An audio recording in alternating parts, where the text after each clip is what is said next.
They told him to leave the store because he didn't look like he belonged. They had no idea they were speaking to the man who owned the entire company. The sun hung low over Parkhurst Avenue, casting long shadows across the polished glass storefront of Vallaire Co, where diamonds shimmered behind bulletproof glass like stars trapped in ice. Inside, the scent of bergamot and waxed mahogany lingered in the air, cool and curated like everything else in the room. Silence reigned, intentional, oppressive, the kind of hush that came with velvet price tags and unspoken rules. When Julian Cross stepped through the doors, no one flinched. No greetings, no recognition. Just two sales associates exchanging glances as his sneakers squeaked softly against the marble. He wore joggers, a damp hoodie, and the quiet exhaustion of a man who'd just finished a run and still had 10 meetings ahead. He didn't come with an entourage. He didn't announce himself. He simply scanned the cases, hands in his pockets, taking in the empire he'd built. But in that moment, dressed like someone the staff couldn't categorize, Julian became invisible. Until one of them decided he needed to go. What they didn't know was that this wasn't just another customer. This was the reckoning. Julian Cross moved through the store like a man walking into his own memory. Quiet, calculating, and already a few steps ahead of everyone else in the room. The lighting in Vallaire Co was surgical, sharp white beams angled to catch the edge of every stone, every bevel, every illusion of perfection. He studied it not as a customer, but as a builder appraising the walls of his own cathedral. His eyes flicked from case to case, from the sapphire cufflinks encased like relics to the platinum chronographs arranged with obsessive symmetry. Behind the counter, Nathan Bellamy watched him like a hawk disguised as a host. Posture stiff, eyes narrow, already deciding what kind of man Julian was, based solely on the fabric of his hoodie. Nathan was the kind of manager who believed luxury was a performance, and anyone not in costume was a disruption. At his side stood Lily Tran, younger, quieter, tablet cradled to her chest like a shield. She glanced at Julian once, then quickly looked away, uncertain whether to greet or wait for a signal. Julian felt it all, the weight of their assumptions, the temperature drop in the room, the invisible lines drawn around who was meant to be here. But he said nothing. He was good at silence. It had gotten him through boardrooms, acquisitions, and a childhood that didn't come with shortcuts. As he reached the case of signature engagement rings, attention pulled across the floor like a tripwire. Nathan stepped forward, measured but firm, his voice smooth like velvet pulled over stone. "Can I help you with something?" It wasn't a question. Julian turned, offered a polite smile. "Just browsing. Thinking of something for a client." Nathan's smile didn't reach his eyes. "We usually operate by appointment," he said, with the kind of tone that left little room for improvisation. Julian chuckled softly, not from amusement, but recognition. "Didn't realize I needed a reservation to spend money." The words hung in the air, casual but heavy. Nathan didn't laugh. "We like to maintain a certain atmosphere," he replied, every syllable carefully pressed, like a collar starched to the point of discomfort. "If you're not planning to purchase, we ask guests not to handle the merchandise." Julian's expression didn't change. "I didn't ask to touch anything." Nathan shrugged. "Still, this isn't a browsing store." A beat of silence stretched between them, taut and uncomfortable. Julian scanned the room again, taking in every watchful glance, every strategic distance. From the back, Lily whispered something under her breath to Nathan. Too soft to catch, but the urgency in her voice cracked the surface. Nathan straightened, cleared his throat, and looked Julian in the eye. "Sir, I'm going to have to ask you to leave." Julian didn't move. His stare was calm, unwavering. Then, with one slow exhale through his nose, he turned, walked to the door, and stepped into the California sunlight without a word. But he wasn't walking away. He was just setting the stage. The doors of Vallaire Co whispered open a second time, and this time the air inside seemed colder, thicker. Julian Cross walked back in, slower now, but not alone. At his side was Marcus Ellison, his vice president of global operations, crisp in a tailored navy blazer, silver Vallaire pin glinting under the lights. The motion sensor chimed faintly, but no one said a word. Nathan Bellamy, still stationed behind the counter, looked up mid-conversation, his laughter dying in his throat as recognition slipped into confusion. Lily froze, her tablet lowering an inch.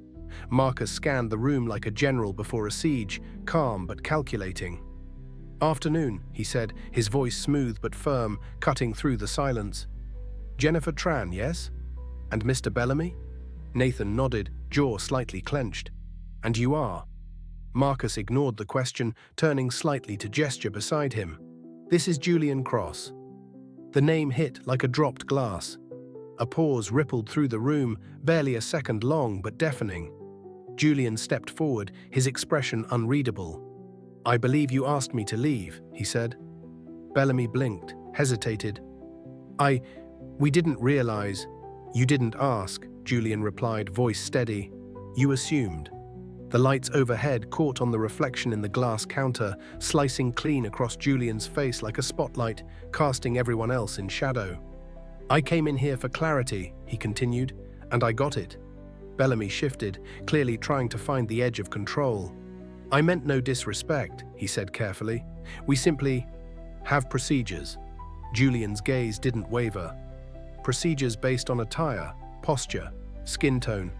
His voice didn't rise, but something in it tightened, like a cable drawn taut. Marcus crossed his arms, his silence deliberate. Power had shifted, and the staff could feel it like a change in pressure. But then, Julian paused.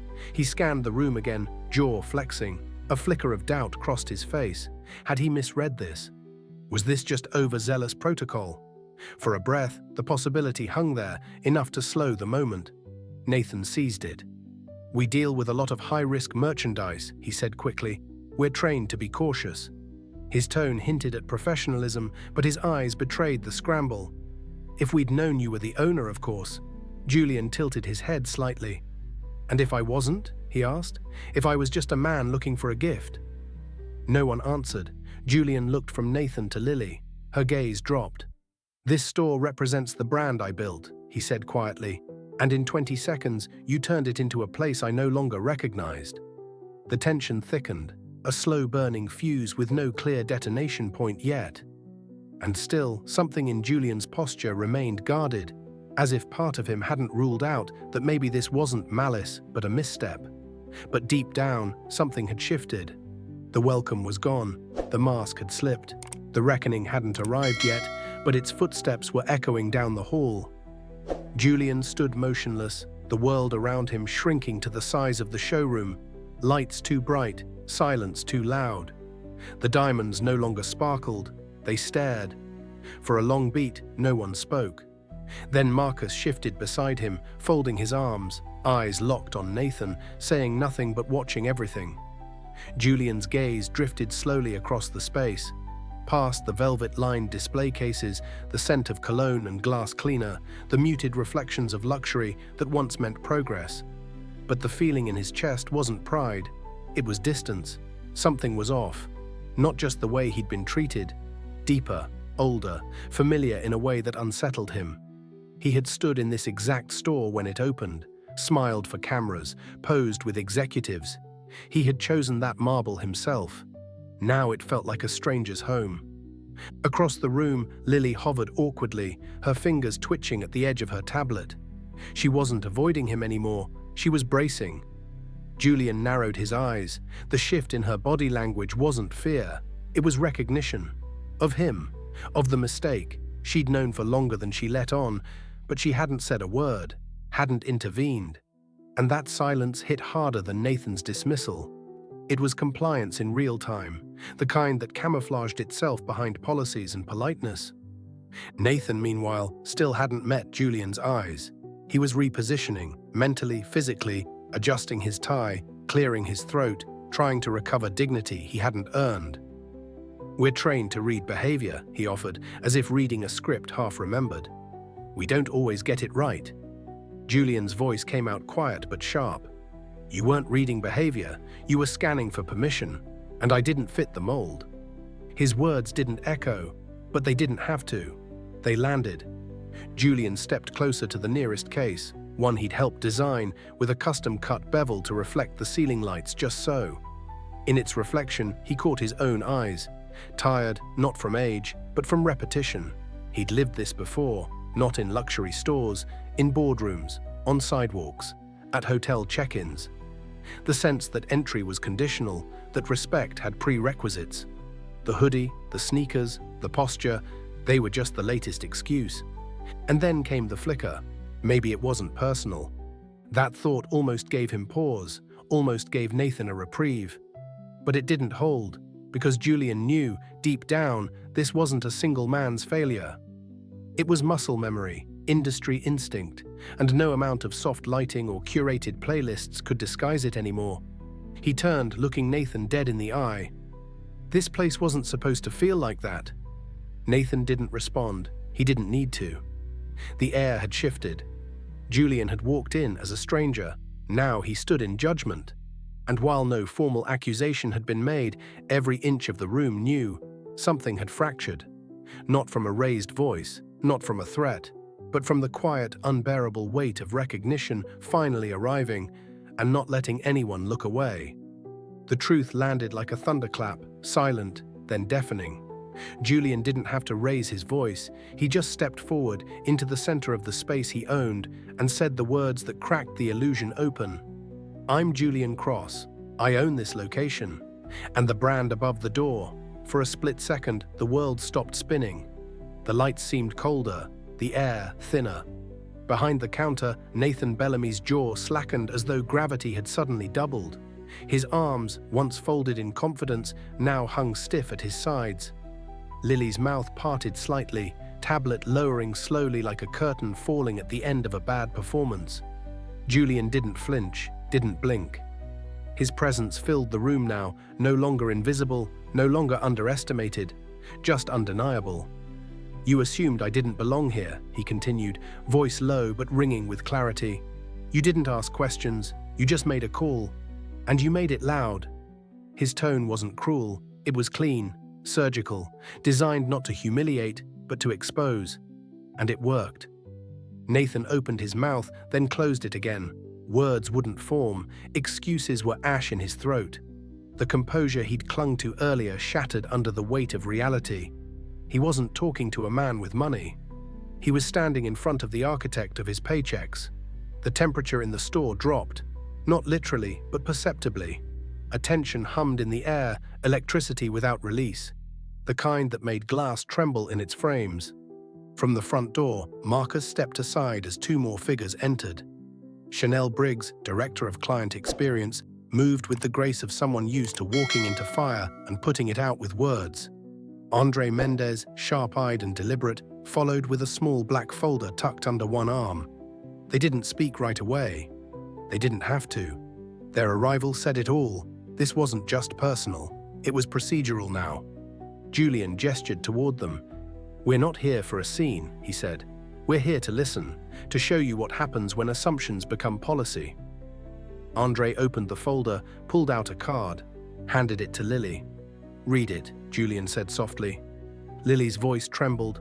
"Walked in with my teenage son. No one spoke to us. Then a white customer walked in. 3 people rushed to help her. We left. Never went back." She paused, breath caught in her chest. "I'm sorry." Julian turned toward Nathan. "You didn't recognize me." "Fine. But you didn't recognize the pattern either. That's worse." Bellamy looked wrecked, not from anger, but from the horrifying awareness of how many times he'd done this without blinking. "I didn't mean to offend." "You didn't think it would matter," Julian cut in. "You never imagined the person on the other side of your filter had power." The silence that followed was total, not awkward, consequential. Something had shifted permanently. And while no punishments had been handed out yet, everyone in that room knew the reckoning had already begun. Nathan Bellamy stood like a man waiting for a verdict he already knew. His shoulders sagged beneath the weight of a truth too long ignored, his carefully curated confidence stripped to the bone. The store he once ran with crisp certainty now felt foreign. Every polished surface, every gleaming jewel suddenly glaring under a new kind of light. Across from him, Julian Cross remained composed, not out of coldness, but restraint. His arms were relaxed, but his presence still gripped the room like a closed fist. The power dynamic had flipped entirely, but Julian wasn't here for revenge. He was here to rebuild, starting with those who still had a choice to make. Chanel Briggs stepped forward, breaking the tension with a small stack of training cards in her hand. "Starting tomorrow," she said, calm but firm, "all sales associates will enter our new Human First program. Not a checklist, not a box-ticking exercise, real conversations, real accountability." She placed a card on the counter in front of Nathan, then looked him in the eye. "It's not optional." Lily stood just behind him, her gaze no longer downcast. "I want to be part of that," she said, voice soft but steady. "Not because I feel guilty. Because I saw who I was today, and I didn't like what I saw." Julian turned toward her, nodding slightly. A glimmer of redemption, earned not by words, but by the courage to face them. Nathan, still silent, looked down at the training card. His fingers hovered above it, hesitant. He looked back up at Julian. "Do I still have a place here?" The question came not with defiance, but vulnerability. The store had fallen quiet again, not the curated hush of luxury, but the kind of stillness that demands truth. Julian didn't answer right away. He paced slowly toward the display case where it all began, tapping the glass once, gently. Then he turned back. "That depends," he said. "Are you here to protect a commission or serve people?" The question landed like a mirror being held up. Nathan flinched, not physically, but inwardly. He didn't try to explain, not this time. "I don't know," he admitted, "but I want to find out." Julian studied him for a moment. The man was flawed, but not beyond reach. "You're on leave with pay," he said, "but not for rest. For reflection. I want a written account of everything you thought, everything you did today, and what it taught you. If it's honest, you'll be back. If it's not, we move on." Nathan nodded slowly. No promises, no pleading, just the quiet acceptance of consequences finally catching up.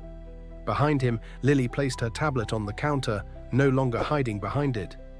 Julian turned to Raphael, the security guard who had watched it all unfold from the sidelines. "You spoke up earlier. That mattered." Raphael blinked, surprised. "I'll keep doing that, sir." Julian nodded. "Good. Sometimes the quietest voices shift the loudest rooms." As he prepared to leave, Julian passed by Lily and Nathan once more. Lily straightened, almost instinctively. Nathan didn't move, but something in his eyes had changed. Not fear, not shame, but recognition. Of what he'd done, of who he could still become. No apologies were exchanged, none were needed yet. What mattered was what happened next, the work ahead, the discomfort that would linger long after the store lights dimmed. Redemption wasn't a moment, it was a decision, and this was only the beginning of it. Julian stood just inside the threshold of Vallaire Co, staring at the platinum chronograph behind the glass, the same case he'd paused at before anyone knew who he was. It shimmered under the lights, but now it wasn't just a piece of luxury. It was a marker, a before and after. He tapped the glass lightly and turned to Chanel. "That one," he said. She stepped closer, almost questioning. "You want it set aside?" Julian shook his head. "Add it to the company training room, not for sale, not for display, just a reminder." Chanel nodded slowly. She understood. Some things weren't meant to be worn, they were meant to be remembered. As he stepped outside into the fading San Diego light, the weight of the day clung to him, but it wasn't heavy in the way it had been when he first arrived. It was solid, earned. Behind him, the store stood quieter than ever, not because of protocol, but because everyone inside was thinking, processing, changing. Marcus walked beside him to the car without a word until they reached the curb. "You okay?" he asked. Julian didn't answer immediately. He looked up at the sky, the pale blue streaked with lavender. "I'm tired," he finally said, "but yeah, I'm okay." They drove in silence, the hum of the city rolling past like distant waves. The SUV turned into the underground garage of Crosslux HQ, headlights catching the metallic letters on the concrete wall. As they stepped into the elevator, Julian caught his reflection in the brushed steel. The same hoodie, the same sneakers. But something in his eyes had sharpened. Years ago, he might have mistaken recognition for success. Today, he knew better. The goal, he said softly, mostly to himself, was never to be seen. It was to be respected, even when invisible. Back in his office, lights low, the city flickering in the windows, Julian scrolled through emails, barely reading. One message stopped him, a client testimonial forwarded by Chanel. A woman in Phoenix, mid-40s, walked into a boutique in leggings and flip-flops with her teenage daughter. No one greeted her, no one looked twice, except one associate who smiled and said she was welcome. "I cried in my car after," the woman wrote, "because I'm not used to being treated like that." Julian sat back, eyes closed, letting the words settle. That was the real measure of the day, not the confrontation, not the silence that followed, but the spaces created when someone chose decency over assumption. That's what it had always been about. Not flipping tables, not shaming people, but rebuilding the table itself so no one had to ask for a seat. Respect should never come with a dress code. Humanity isn't something you earn by appearances, it's something you honor by default. If you've ever been dismissed, overlooked, judged by your shoes, or silenced by someone else's projection, don't let that define you. Let it shape you, sharpen you. Let it drive you to build what they wouldn't give. Because in the end, culture doesn't shift from the top down. It changes when someone inside the room refuses to stay silent. And Julian Cross, he didn't raise his voice. He raised the standard. If this story struck a chord, if it reminded you of something you've seen, felt, or lived through, then don't scroll past. Like, share, and subscribe to the X Daily Stories channel, where real stories meet real change. We drop cinematic, gripping tales every single week, twists that hit hard, truths that heal, and endings that stay with you long after the credits roll. So hit that bell, join the community, and let's keep rewriting the rules, one story at a time.